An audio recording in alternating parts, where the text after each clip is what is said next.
Irmãos, abra o seu coração, a sua mente, quebra toda a resistência agora.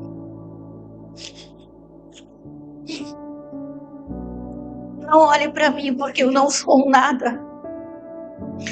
Eu não sou nada. Mas Jesus, mas que o Senhor venha falar no seu coração neste momento. Irmãos, a palavra diz lá em João 14, versículo 1. Vamos ler todo o capítulo. Porque todo ele é instrutivo para nós, é alicerce para nós, que vivemos às vezes alguma tribulação tão pequena, e reclamamos tanto, e murmuramos, não vencemos, e continuamos naquela situação. E aqui o Senhor Jesus, o Deus encarnado, partindo para a cruz, deixou essa mensagem para os seus discípulos.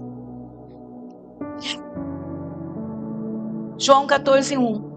Não se turbe o vosso coração. Credes em Deus, credes também em mim. Na casa do meu pai há muitas moradas. Se assim não fora, eu vou-la teria dito, pois vou preparar-vos lugar. E quando eu for, vou preparar lugar. Voltarei e vos receberei para mim mesmo, para que aonde eu estou, estejai vós também. E vós sabeis o caminho para onde eu vou. Disse-lhe Tomé: Senhor, não sabemos para onde vais. Como saber o caminho? Respondeu-lhe Jesus: Eu sou o caminho e a verdade e a vida. Ninguém vem ao Pai senão por mim. Se vós me tivesses conhecido, conhecereis também a meu Pai. Desde agora conheceis e tendes visto. Replicou-lhe Felipe: Senhor, mostra-nos o Pai, e isso nos basta. Disse-lhe Jesus: Felipe, há tanto tempo estou convosco e não me tens conhecido? Quem vê a mim, vê o Pai. Como dizes tu, mostra-nos o Pai? Não crês que eu estou no Pai e que o Pai está em mim? As palavras que eu vos digo, não as digo de mim mesmo, mas o Pai que permanece em mim faz as suas obras. Credes-me que estou no Pai. Crede ao menos por causa das mesmas obras. Em verdade vos digo, aquele que crê em mim fará também as obras que eu faço, e outras maiores fará, porque eu vou para junto do Pai. E tudo quando pedires em meu nome, vos farei, a fim de que o Pai seja glorificado no Filho. Se me pedires alguma coisa em meu nome, eu o farei. Se amais, guardeis os meus mandamentos.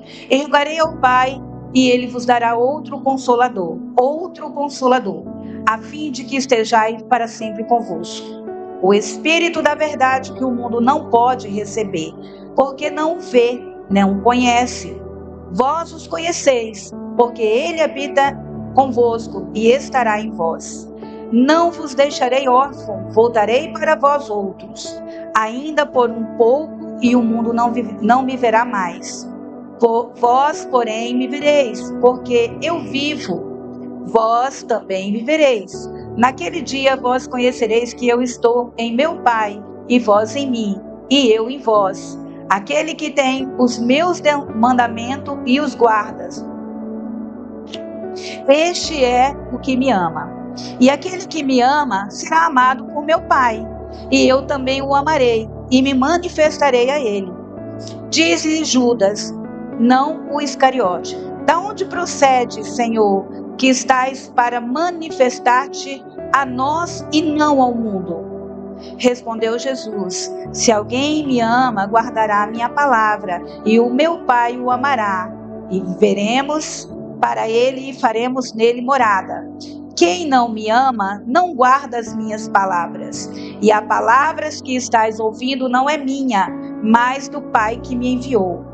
Isso vos tenho dito, também estando ainda convosco. mas o Consolador, o Espírito Santo, a quem o Pai enviará em meu nome, esse vos ensinará todas as coisas e vos fará lembrar de tudo o que tenho dito. Deixo-vos a paz, a minha paz vos dou. Não vou-la dou como dá o mundo. Não se turbe o vosso coração, nem se atemorize. Ouviste que eu vos disse, vou e volto para junto de vós. E se me amasseis, alegrar-vos-ieis de que eu vá para o Pai, pois o Pai é maior do que eu. Disse-vos agora, antes que aconteça, para que quando acontecer vos creais. Já não falarei muito convosco, porque aí vem o príncipe do mundo, e ele nada tem de mim. Contudo, assim procedo para que o mundo saiba que eu amo o Pai e que faço como o Pai me ordenou. Levantai-vos, vamos daqui. Amém. Pode sentar. Leitura longa, porém necessária. Nós precisamos ter em mente que tudo isso aconteceu nas vésperas de uma crucificação.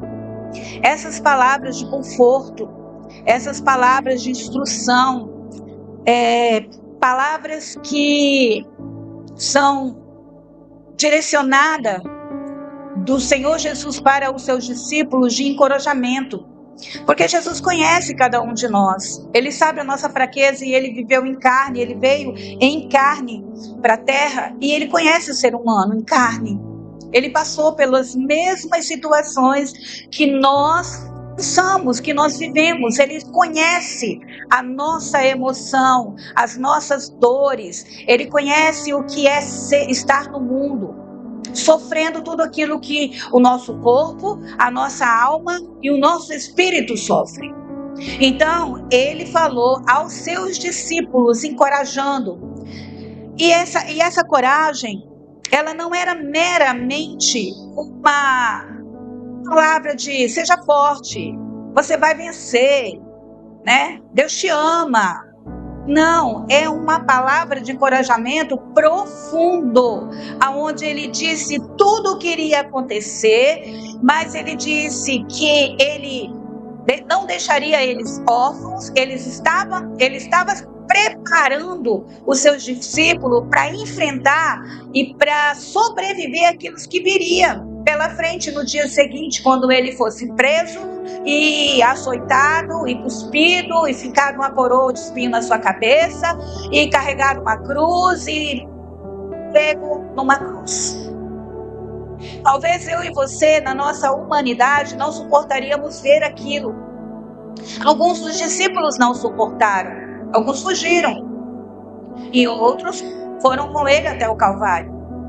Então, são palavras de encorajamento, mas com profundidade de um Deus zeloso, o Deus Filho, o Deus que ama, que cuida, que prepara, que instrui, que conduz, que não deixa sozinho, que não deixa órfão. E hoje pela manhã eu passei a manhã inteira estudando essa palavra e escrevendo o que vinha ao meu coração. E meu marido disse assim: nossa, teu rascunho tá grande, hein? Tá mesmo, ó. Ainda tem outra folha aqui, ó. Tá? Agora vocês vão ter que me ouvir uns 40 minutos aí, mais ou menos. Mas amém, vou tentar ser breve. Passar para você aquilo que Deus ministrou em meu coração em menos tempo, tá, gente? Não saiam correndo. Então, esse é o contexto da mensagem, tá? Isso é importante a gente entender, para a gente saber que não era o melhor momento do ministério de Jesus. Não era o momento em que estava, vamos celebrar, é festa, milagre, vitória, vitória. Não, era momento de crucificação.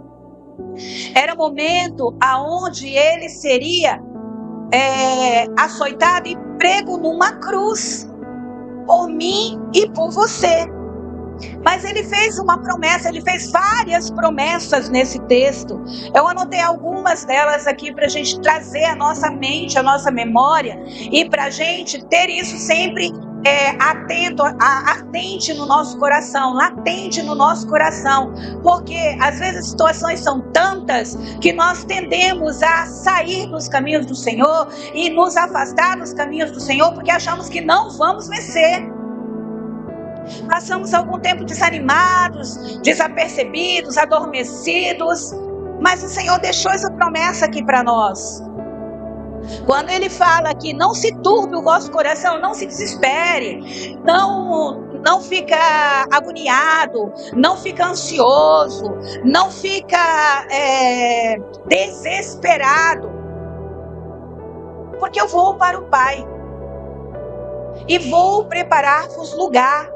Na casa do meu Pai há muita morada. Então Jesus aqui, Ele foi para o Pai para preparar um lugar para mim e para você, para voltar, para nos buscar.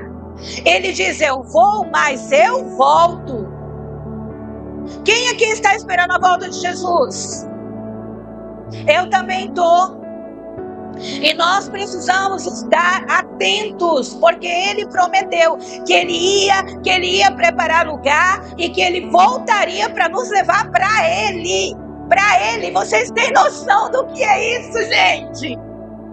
Nós não vamos simplesmente morar no céu. Nós vamos ter comunhão com a pessoa gloriosa de Jesus. Você já pensou sentar diante de Jesus e falar: Jesus, olhando para os olhos dele, como você fala, olhando para o seu esposo, olhando para os seus filhos? Para isso que Ele vem nos buscar. Porque Ele fala aqui, eu vou preparar-vos um lugar e vos receberei para mim mesmo. Ele vem nos buscar para ter comunhão com Ele. Ele vem nos buscar para Ele. Não é simplesmente para morar no céu. Morar no céu já é maravilhoso. Mas ter comunhão com Jesus, gente, isso é extraordinário. Não é simplesmente morar numa rua de ouro, de cristal, numa casa maravilhosa, preparada, porque lá eu acredito que tem a casa, porque ele diz que tem muitas moradas. Moradas, eu entendo casa. Não é somente isso. É morar com Ele, é ter comunhão com Ele, é estar diante dEle. Porque aqui Ele diz isso para nós. Jesus é um Deus que cuida de nós. É um Deus que nos quer por perto. Sabia que muita gente não quer eu nem você por perto? Às vezes as pessoas não suportam. E como a palavra de Deus diz que tem que suportar em amor, glória a Deus por isso, né? Nos suporta em amor. Mas Jesus, Ele quer a gente com Ele.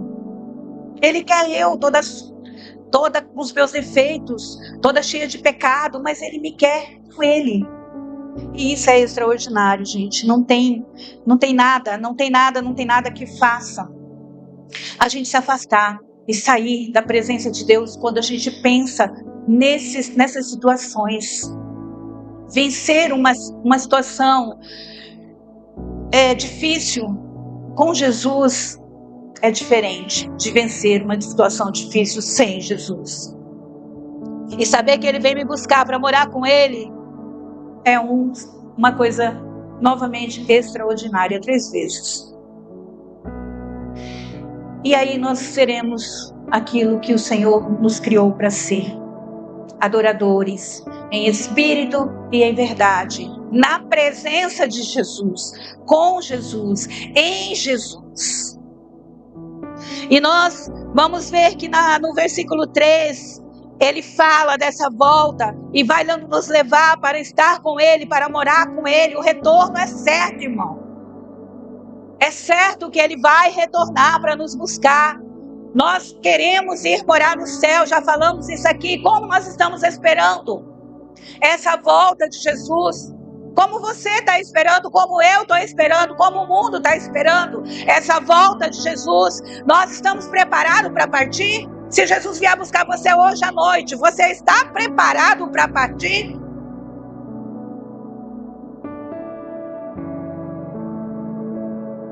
Você está sendo vigilante? Eu estou sendo vigilante? Eu estou simplesmente na presença do Senhor, apaixonada por Jesus, ou somente de modo que eu quero as bênçãos de Jesus e tenho medo de ir para o inferno? É diferente, gente. São 3 situações. É medo do inferno? Você quer vitórias que Jesus tem para te entregar? Ou você é totalmente apaixonado por Jesus? Ele vem buscar uma noiva apaixonada. Ele não vem buscar uma igreja que tem medo do inferno. Ele vem buscar uma noiva que é totalmente apaixonada, entrega, que anseia pelo noivo, como foi ministrado aqui pela Bianca. É anseio pela presença gloriosa de Jesus. É essa igreja que Jesus vai voltar para levar para ele. E Jesus preparou esse lugar na eternidade. Mas sabe que não é para todos. Ele vem buscar os apaixonados. Talvez aqueles que estão na igreja somente por ter medo do inferno, somente pelas bênçãos, ainda não viu em Jesus quem ele realmente é. Talvez conhece de ouvir falar, como Jó conhecia Deus de ouvir falar. Mas quando Jó conheceu a Deus, de andar com ele, ele mudou o conceito que ele tinha de Deus. Agora eu te conheço por andar contigo. Então nós temos que ser essa noiva apaixonada. Não é errado querer as bênçãos de Jesus, não é errado isso. Mas você não pode só querer as bênçãos de Jesus. Você tem que querer o abençoador. Você tem que obedecer o abençoador. Você tem que caminhar com o abençoador. Você não pode colocar Jesus no armário e falar, não, Jesus, aqui você não vai comigo não, porque eu vou ali fechar o negócio e eu tenho que ter vantagem nesse negócio, então o Senhor não pode estar lá comigo. Como que faz isso? Então, irmãos, não é errado querer as bênçãos de Jesus. Não é errado temer o inferno. Mas é errado você querer somente isso e não querer ser apaixonado por Jesus. Agora, quem é apaixonado por Jesus é totalmente entregue. Quem se casou apaixonado, acredito que a nossa geração, todos casamos apaixonados pelos nossos cônjuges. A geração antiga não, né? A passada, talvez a geração da minha avó. Talvez meu avô tenha escolhido, meu bisavô tenha escolhido o marido para minha avó. Aí é o suportar.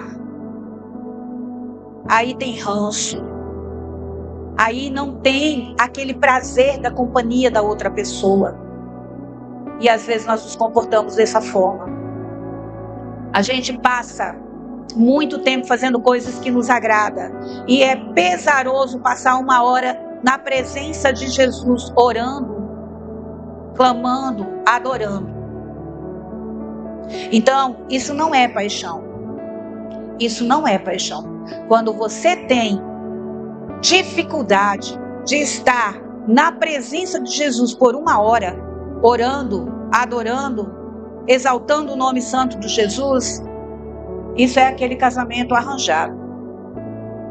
E aí a gente tem que sondar os nossos corações, aquilo que a gente tem nos impulsionado. E aí eu vou lá enfatizar o versículo 6. Quando Tomé, ele fala, Senhor, não sabemos para onde vais, como saber o caminho? Tomé aqui, ele foi tão sincero nessa pergunta dele. Ele foi tão sincero. Jesus já estava com eles há 3 anos, caminhando com Jesus. Eles já eram discípulos de Jesus, os mais próximos. Eles andavam com Jesus, comiam com Jesus, dormiam com Jesus, igual a nós. Mas eles não sabiam ainda para onde Jesus ia. E Jesus já tinha falado. E aí ele pede para Jesus dizendo que não sabemos como vamos saber o caminho. E às vezes nós passamos por esses processos também. Qual é o caminho? E muitas vezes nós estamos no caminho, mas queremos pegar um atalho, um desvio. E às vezes esse desvio, né, nos leva para outro caminho, que não é o caminho para o Pai. Porque Jesus fala aqui, ó: eu sou o caminho e a verdade e a vida.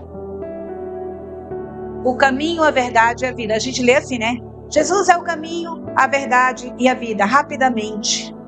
E rapidamente a gente não tem discernimento do que é ser caminho, verdade e vida.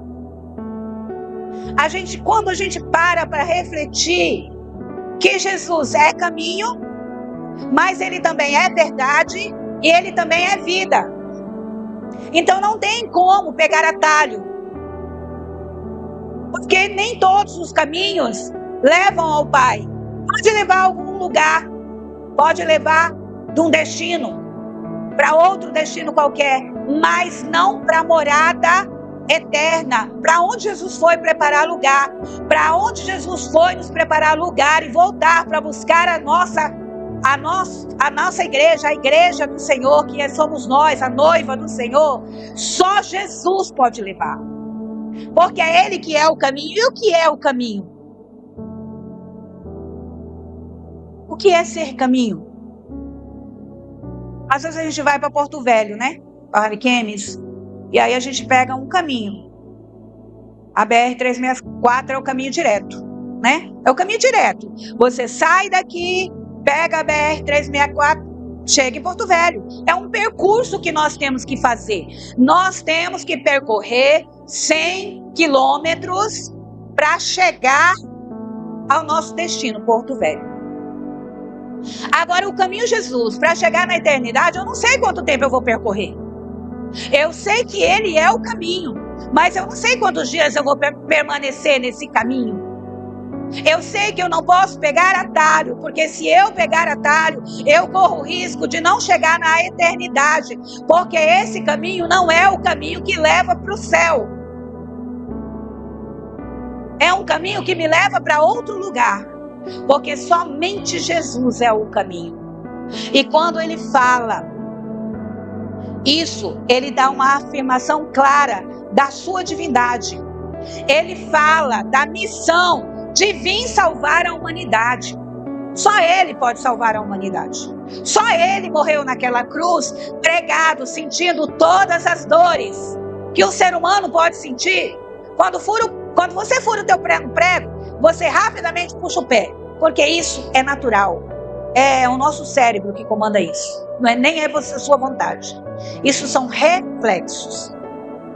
Agora Ele tinha um cravo da grossura de um dedo, prendendo Ele no pé. Não era um espinho, não era um preguinho, era um cravo da grossura de um dedo.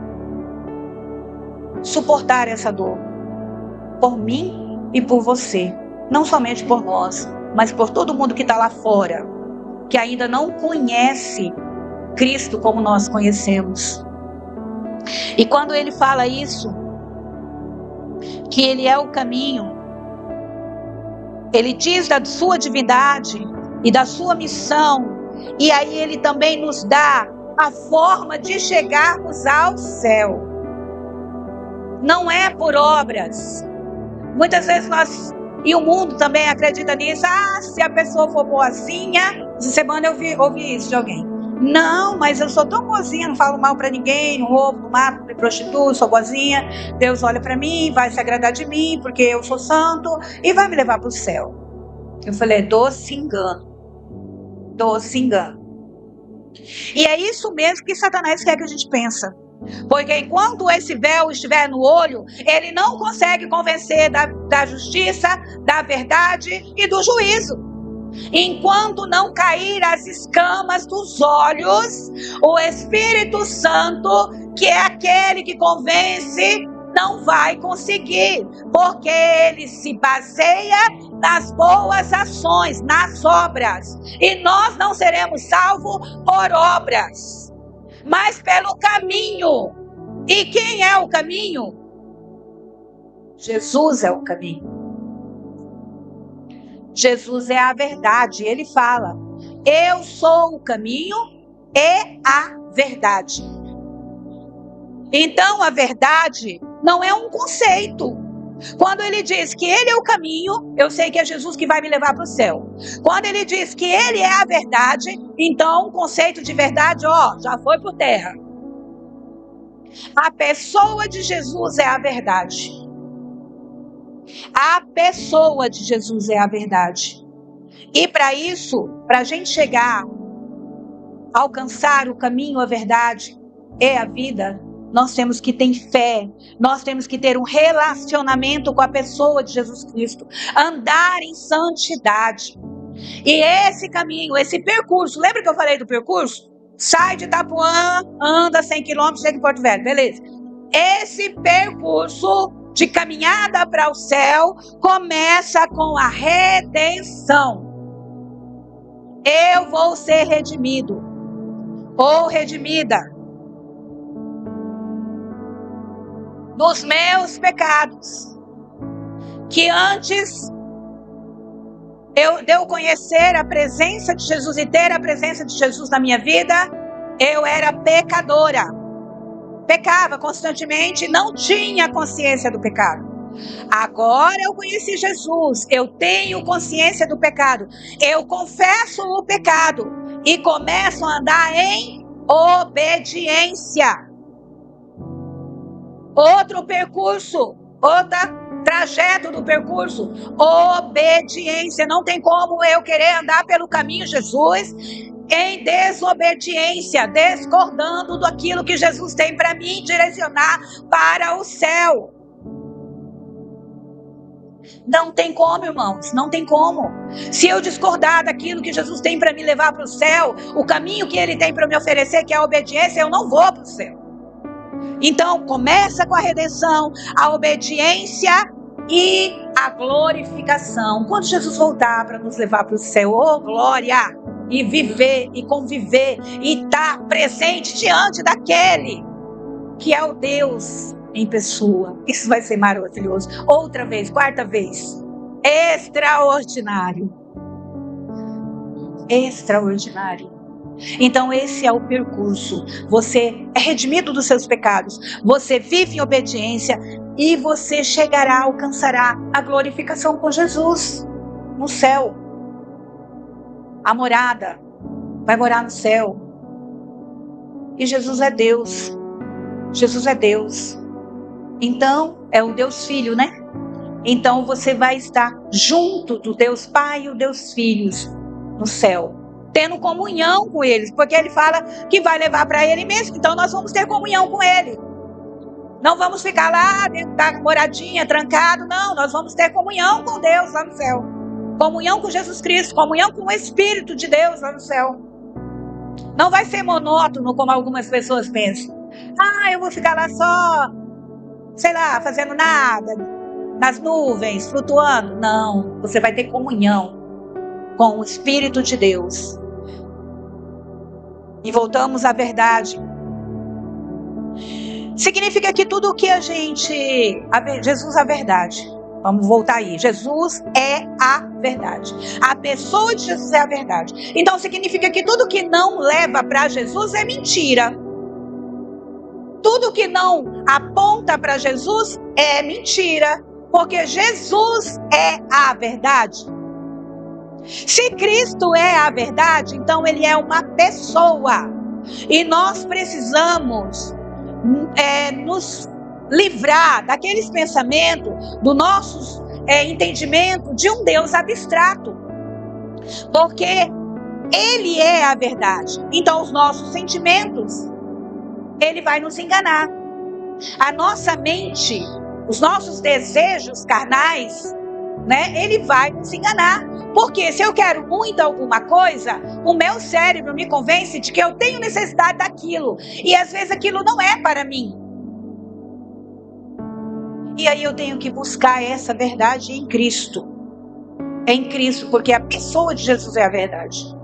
E às vezes a gente tem muita dificuldade com isso. Às vezes não, a gente tem dificuldade com isso. Porque nós queremos fazer aquilo que nos agrada. Ai de alguém que venha me confrontar em alguma coisa que eu fiz errado. Porque aquela é a minha verdade, mas não é a pessoa de Jesus verdade. A verdade para mim e para você é um conceito. E às vezes esse conceito de verdade, ele é diferente na minha cabeça e na sua cabeça por causa das nossas vivências, por causa da nossa cultura, onde fomos criados, do nosso lar. E aí a pessoa de Jesus é a verdade. Mas ai daquele que confrontar a minha verdade, porque eu piso no pé mesmo, sem dó. E a pessoa de Jesus que é a verdade? Então nós temos que nos livrar. E temos que nos submeter à verdade, à pessoa de Jesus Cristo, que é a verdade. E nos despir da religiosidade, irmãos. Nós temos que nos despir da religiosidade. Nós temos que ser apaixonados por Jesus. Apaixonados. Porque somente apaixonados nós vamos conseguir ver a verdade, que é a pessoa de Jesus. E quebrar esse espírito de Jezabel que cega os nossos olhos, que nos coloca religioso todo domingo para a igreja, mas não dá uma glória a Deus, não abre o coração, vem magoado, vem com um pecado, volta com 10 pecados, porque chega aqui pecou. Jesus é a verdade, Jesus é o caminho e Jesus é a vida. E quando Ele é a vida, Jesus é a vida, irmãos, vida em abundância. Ele fala que Ele veio para que nós tenhamos vida em abundância. Você tem vida em abundância? Você é feliz em todas as áreas da sua vida? Tem alguma área da sua vida que é travada? Então você não tem vida em abundância. Porque só tem vida em abundância quem tem prosperidade em todas as áreas da sua vida. Aí sim você tem vida em abundância. Aquela vida que Jesus é a pessoa de Jesus. Ele não é a vida de respirar. Isso é o sopro de vida. Sopro de vida que Deus fez lá, o homenzinho de barro, soprou nas narinas, deu vida. Jesus não é essa vida. Jesus é a vida encarnada, a vida em pessoa. E para a gente estar conectado com Ele, a gente precisa renunciar a algumas coisas para ter vida que Cristo é para nós. A vida espiritual, uma vida profunda, uma vida reveladora, uma vida que transforma o caráter de acordo com a verdade que é Cristo. A vida abundante, a vida que sustenta no vale, tudo desmoronando ao teu redor, e você está lá, em paz, cantando, sorrindo, vivendo a sua vida em abundância. Vivendo a sua vida em abundância. Essa é a vida que Jesus é. E quando a gente tem a pessoa de Jesus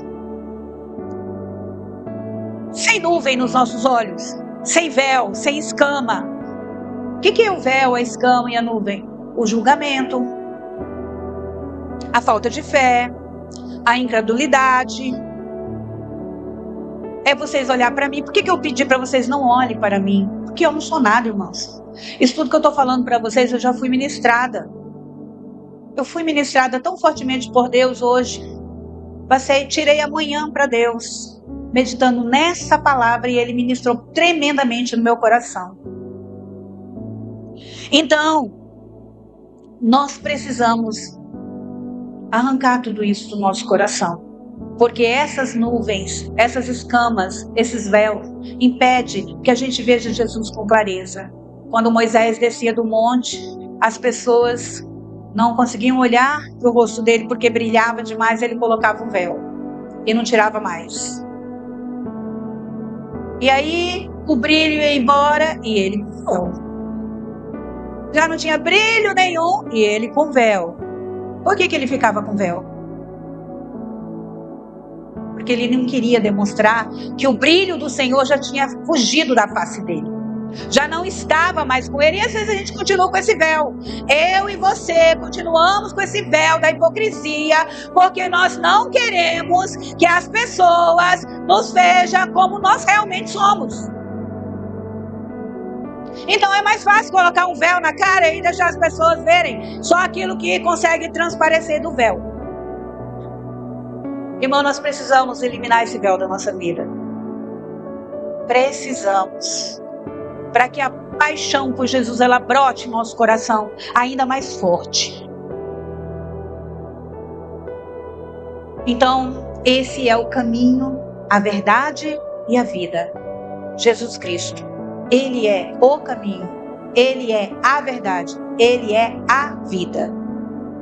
E ainda caminhando, a gente tem lá o versículo 8 e 9, que fala: replicou-lhe Filipe: Senhor, mostra-nos o Pai, e isso nos basta. Eu caminho com vocês há 3 anos, Filipe, e você ainda quer que eu lhe mostre o Pai? Ainda você não tem visto? Disse-lhe Jesus: Filipe, há tanto tempo estou convosco, e não me tens conhecido? E nós fazemos exatamente isso. Nós não conhecemos a Deus através de Jesus, porque nós buscamos uma manifestação de Deus. Nós queremos ver Deus de uma forma sobrenatural, mas quem vê Jesus vê Deus, porque Jesus é Deus. Então, se eu vejo Jesus, eu vejo Deus. E eu não preciso ficar atrás de manifestação de poder para eu ver Deus. Às vezes a gente vem no culto, a palavra foi tremendamente ministrada, mas porque não teve choro, não teve ninguém gritando, ninguém falando em línguas, ninguém sapateando. O culto hoje, Deus não estava lá. A igreja estava fria, estava morta. Irmãos, Jesus é a vida. Jesus é o caminho. E Jesus é a verdade. A palavra de Jesus. Então, se a gente vê Jesus, se a palavra de Jesus foi ministrada, ali está Deus, na ministração. Você recebe a palavra? Ou você fica olhando em volta para ver o preleitor, para ver a irmã que está cantando, a roupa da outra, não sei o que, não sei o que, não sei o que. Coisas que chamam a atenção no culto e que tira o centro da mensagem, que é Jesus. Então, muitas vezes nós fazemos isso. Nós andamos com Cristo, nós servimos a Cristo, nós ouvimos a Cristo, mas ainda assim não conhecemos quem Ele é. Deus, Filho. Ainda assim queremos manifestação de poder para saber se realmente Deus estava no culto. Precisamos nos livrar disso. Jesus, ele não é um escape da ira de Deus, mas ele é a expressão plena da vontade do Deus Pai. Ele veio como expressão de Deus Pai na terra. E às vezes a gente não entende isso. E a gente separa. Esse aqui é Jesus, esse aqui é o Espírito Santo e esse aqui é Deus. Aí eu separo. Tem 3 pessoas. Realmente é a Trindade. Mas um é o outro. Ninguém tem poder para isso na terra. Somente no céu e ele na terra. Só eles. Ninguém consegue ser 3 em 1 aqui. Até porque a lei da física diz que 2 corpos não podem ocupar o mesmo lugar no espaço. Então só Deus mesmo. Nós precisamos renunciar então a essa ideia, de novo, de um Deus abstrato e ter consciência de um Cristo vivo, que é o Pai, o Filho e o Espírito Santo. Nas 3, os 3 em uma só pessoa. Precisamos ter consciência disso. Porque, irmão, senão a gente vai continuar na igreja. Na outra pregação que eu tive a oportunidade de estar aqui em cima do púlpito, eu falei que há 18 anos, né, eu congrego nessa igreja. Eu me converti, não aqui, mas num encontro. E vim para cá e fiquei aqui e não pretendo sair. E aí, nesses 18 anos caminhando com Jesus, 18 anos ouvindo Jesus, 18 anos servindo Jesus, e não conheceram Jesus. E acredito que tem pessoa que passa por isso. Serve Jesus a vida inteira, mas não conhece Jesus. Continua com aquela superficialidade. É superficial. É tudo muito superficial. Canta, mas não conhece. Cega, mas não conhece. Que faz muitas coisas para Jesus, mas não conhece Jesus. Sabe qual é o risco? Aparta de mim, porque eu não vos conheço. Esse é o risco que a gente corre. Imagina, servir, ouvir, andar com, e chegar lá na hora de ir para a morada que ele preparou, dizer, não, aparta de mim que eu não te conheço não. Você não quis me conhecer?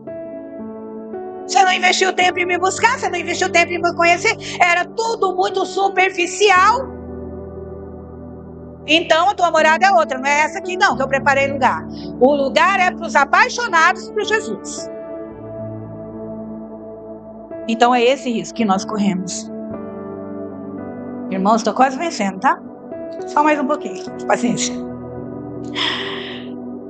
E é isso, irmãos. Então nós precisamos abrir o nosso coração. Sabe, não tem vergonha não. A palavra de Deus diz que nós temos que confessar os pecados uns para os outros para que seja perdoado os nossos pecados. E às vezes a gente quer pegar e levantar a pontinha do tapete assim, ó, jogar o pecado aqui, botar um vaso bem bonito de flor em cima, e o pecado tá ali bem escondidinho, né?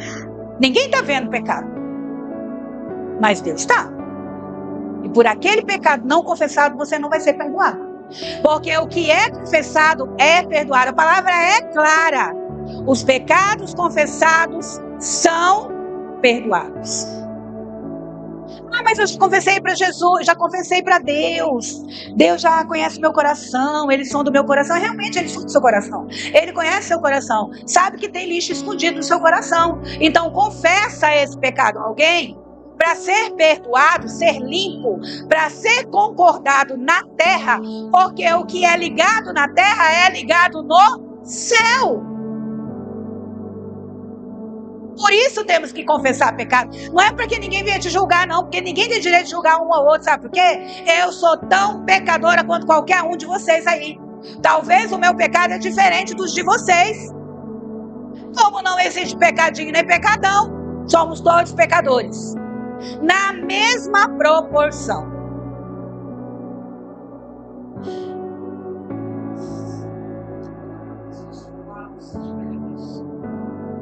Irmãos, Jesus disse tudo isso para os seus discípulos. E aí ele disse assim, ó, eu vou, mas eu vou rogar para o Pai, que Ele vai lhes dar outro Consolador. Outro. Então Jesus já era o primeiro, né? Se é outro, Ele vai. Então Jesus era um, que estava ali consolando com palavras, encorajando, deixando claro o que ia acontecer, né? Mas que eles não deveriam se desesperar, porque Ele iria. Mas Ele iria preparar lugar, aquilo tudo que nós já ministramos, beleza? E aí Ele fala aqui, eu vou, né? Mas eu vou rogar ao Pai que Ele enviou outro Consolador, a fim de que não esteja, de que esteja para sempre convosco. Olha que promessa linda. Você e eu nunca estamos sozinhos, porque Cristo, Espírito Santo, Deus, Pai, Filho e Espírito Santo conosco. Ele está conosco. Ele foi, mas Ele enviou outro que não se aparta de nós, que é o nosso conselheiro, é o nosso ajudador, é o nosso consolador, é aquele que quer estar conosco para sempre. Depende de eu e você ter comunhão com Ele ou não, mas Ele está ali. Não tem aquelas pessoas que às vezes você está tentando conversar e ela está distraída no celular? Ou vendo um filme, aí eu quando chego muito cansada da escola, eu sou essa pessoa. Mas não é porque eu estou distraída. Às vezes eu estou cansada e meu marido passou a semana inteira, o dia todo sozinho, e eu o dia todo falando com um monte de menino, barulho na minha cabeça, não sei o quê. Aí ele fala, é verdade. Tá bom, vamos ver. Não quero contato, não é contato, não quero diálogo. Eu quero descansar. O Espírito Santo não é assim. O tempo todo que você quiser conversar com ele, ele está disposto a conversar contigo. Ele não é igual eu quando chego cansado do trabalho.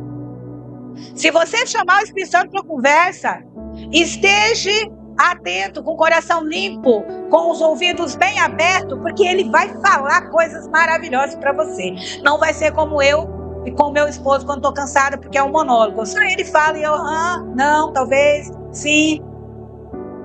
Não, o Espírito Santo não é assim. E ele é o Espírito da verdade que o mundo não pode receber, porque não o conhece, não vê. Nós conhecemos. Nós o recebemos, mas o mundo não. E quando a gente, às vezes até fala com alguém algumas coisas nesse sentido, a pessoa fala, vocês crentes são até doido. Uma vez a minha filha, que não é convertida ainda, falou isso para mim. Não, com vocês crentes é tudo diferente. Vocês oram primeiro, pedem para o Espírito Santo revelar, e não sei o que, não sei o que, não sei o que. Realmente, é isso mesmo. Porque se ele é o nosso ajudador, nosso consolador, e ele está aqui o tempo todo disponível, por que eu vou sair enfiando o pé pela mão e fazendo coisa errada que vai me levar para um caminho diferente para onde eu quero ir? Então é isso mesmo. Vamos orar sim, vamos buscar a revelação sim, a confirmação do sim ou não. Se ele falar não, é não. Mas às vezes a gente ainda quer dar um jeitinho, né? A gente quer fazer igual Sarai. Deus prometeu o filho, Sarai idosa, Abraão idoso, e aí, não, vai lá, deita com a minha serva que ela vai lhe gerar o filho. Mas a promessa foi para os dois, não foi para ele sozinho. Foi para o casal. Então vou ajudar Deus, toma. E aí vocês já sabem o resto da história. Então, o Espírito Santo não foi nos dado apenas para o serviço, mas para a comunhão, para habitar em nós. É um cumprimento da promessa que jamais nós vamos estar só. Jamais estaremos só. Ele habita em nós e Ele quer morar em nós para sempre. Para sempre. Não é apenas o poder. Não é apenas manifesto, não é apenas, irmão, porque nós temos também que julgar as coisas com sabedoria e discernimento de Deus, não apenas com sabedoria humana, meu intelecto, de Deus, sabedoria e discernimento de Deus, porque às vezes você vê a manifestação do Espírito Santo e julga como não sendo o Espírito Santo, e isso é blasfêmia. Então, o Espírito Santo está comigo e com você. Ele vê a gente o tempo todo. Ele vê você nas suas agonias. Ele vê você chorando de madrugada. Ele vê você buscando Ele. Ele vê você adorando. Ele vê o tempo todo. Ele está contigo o tempo todo. E aí, por fim, para finalizar, ele encerra com um versículo lindo. Falou tanto comigo isso aqui, irmãos. Ele diz assim, lá no 27. Deixo-vos a paz. A minha paz vos dou. Gente, ele estava indo para a cruz. Ele estava indo para a cruz. E aí ele disse, deixo-vos a paz. A minha paz vos dou. Não a dou como o mundo dá. A paz do mundo é um conceito. Quando está tudo bem, está tudo em paz. Mas quando as coisas desmoronam, cadê? Já foi a paz embora. E a paz de Cristo não é essa. É a paz que excede todo entendimento. Está tudo caindo ao teu redor, mas você está em paz, porque Cristo é a paz. A paz é Cristo. Cristo é conhecido por muitas coisas, menos pela paz, mas Ele é a paz. E é essa paz que Ele deixou para nós. Irmãos, ele começa o livro, aqui o texto do capítulo, com não se turbe, não se desespere, não se descabele, né? E termina com, eu vos deixo a paz, a minha paz. Então não é a paz do mundo, é a pessoa de Jesus Cristo nas nossas vidas. Ele é a paz. Aquela paz daquela pessoa que com uma palavra acalma o vento. Vento, cala-te. Acabou o vento, foi embora, ninguém mais vive vento. A paz do homem que dormia enquanto o barco estava para virar e afundar. Essa é a paz que é Jesus. Essa é a paz que Jesus dá para nós. Não uma paz baseada em circunstância. Não uma paz que vê o que está por fora, mas a paz que brota de dentro. Da pessoa do Espírito Santo que está dentro de você. E é essa palavra, irmãos. Essa palavra falou comigo tremendamente. Eu espero ter conseguido passar para vocês pelo menos 1/3 daquilo que Deus ministrou em meu coração. Se eu conseguir passar 1/3, eu já estou feliz. Porque eu fui tremendamente ministrada por essa palavra. Eu fiquei muito envergonhada de Jesus quando ele ministrou isso em meu coração. Como eu sou podre e eu reconheço a minha podridão diante do Senhor. Por isso que eu acho que eu fui tremendamente ministrada pelo louvor que a Bianca cantou. Leva-me a um lugar onde só você e eu desfrutamos o momento, porque sem ti eu sei que eu morro. Eu continuarei respirando. Eu continuarei meus dias vivendo, fazendo as minhas coisas, mas sem Jesus não é vida. É sobrevida. É só sobrevivência. Jesus quer a nossa vida. Então, eu fui tremendamente ministrada e eu quero orar pelos meus irmãos nessa noite. Assim como o Senhor ministrou o meu coração, falou tremendamente comigo nessa palavra. E eu sei que algumas coisas ela nos inquieta, ela nos tira a paz. Ela rouba as promessas das nossas vidas. E por isso eu quero orar. Para isso nós precisamos clamar para isso. E eu gostaria de convidar os irmãos que se levantassem e viessem aqui na frente.